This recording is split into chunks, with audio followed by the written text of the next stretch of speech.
மறைந்த இல கணேசன் உடலுக்கு முதலமைச்சர் மு.க.ஸ்டாலின் அஞ்சலி செலுத்தி வருகிறார். இல கணேசன் உடலுக்கு துணை முதலமைச்சர் உதயநிதியும் அஞ்சலி செலுத்துகிறார். சென்னை தீநகரில் நாகாலாந்து ஆளுநர் இல கணேசன் உடலுக்கு முதலமைச்சர் மு.க.ஸ்டாலின், துணை முதலமைச்சர் உதயநிதி ஸ்டாலின் ஆகியோர் அஞ்சலி செலுத்தினர்.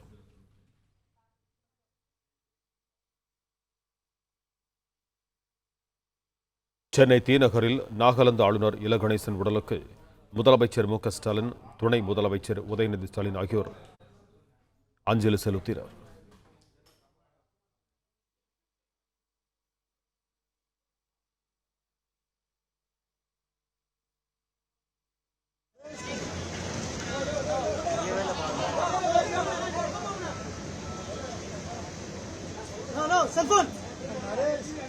சென்னை தீநகரில் நாகாலாந்து ஆளுநர் இல கணேசன் உடலுக்கு முதலமைச்சர் மு.க.ஸ்டாலின் அஞ்சலி செலுத்தினார்.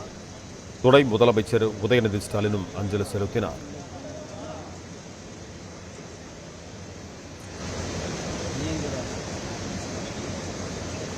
மறைந்த இல கணேசன் உடலுக்கு அமைச்சர்களும் அஞ்சலி செலுத்தினர்.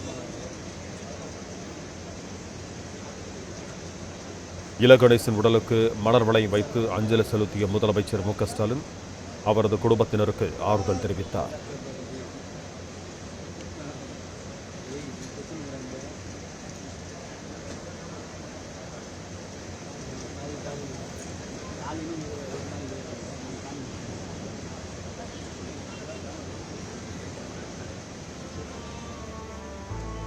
இதுகுறித்த கூடுதல் விவரங்களோடு இணைகிறார் எமது செய்தியாளர் சிவபிரகாஷ். வணக்கம் சிவபிரகாஷ், உங்களிடம் இருக்கும் தகவல்களை சொல்லுங்கள். வணக்கம். மறைந்த நாகாலாந்து ஆளுநர் இல கணேசன் அவரது உடலுக்கு தமிழக முதல்வர் தற்போது அஞ்சலி செலுத்தி வருகிறார். தமிழக முதல்வர் நேற்றே அவருக்கு அஞ்சலி செலுத்த வந்திருந்தாலும் இன்று பொதுமக்கள் அஞ்சலிக்காக வைக்கப்பட்டிருக்கக்கூடிய இடத்தில் தமிழக முதல்வர் மற்றும் துணை முதல்வர் மற்றும் நகராட்சி மற்றும் நிர்வாகத்துறை அமைச்சர் நேரு ஆகியோர் நேரில் வந்து தற்போது அஞ்சலி செலுத்தி வருகின்றனர். இந்த இடத்தில் தமிழக முதல்வர் அவர்கள் வெள்ளை நிற மலர் வளையத்தை அதில் நாகாலாந்து ஆளுநர் என்று குறிப்பிட்டு அவரது பெயரையும் குறிப்பிட்டு இல கணேசன் அவரது உடலின் மீது அந்த மலர் வளையத்தை வைத்துவிட்டு அதன் பிறகு அவரது குடும்பத்தினரிடம் இறுதி ஊர்வலத்திற்கான ஏற்பாடு என்ன செய்யப்பட்டிருக்கிறது என்பது குறித்தும் அதற்கு தேவையான உதவிகள் அனைத்தையும் செய்வதாகவும் உறுதியளித்திருப்பதாக கூறப்படுகிறது.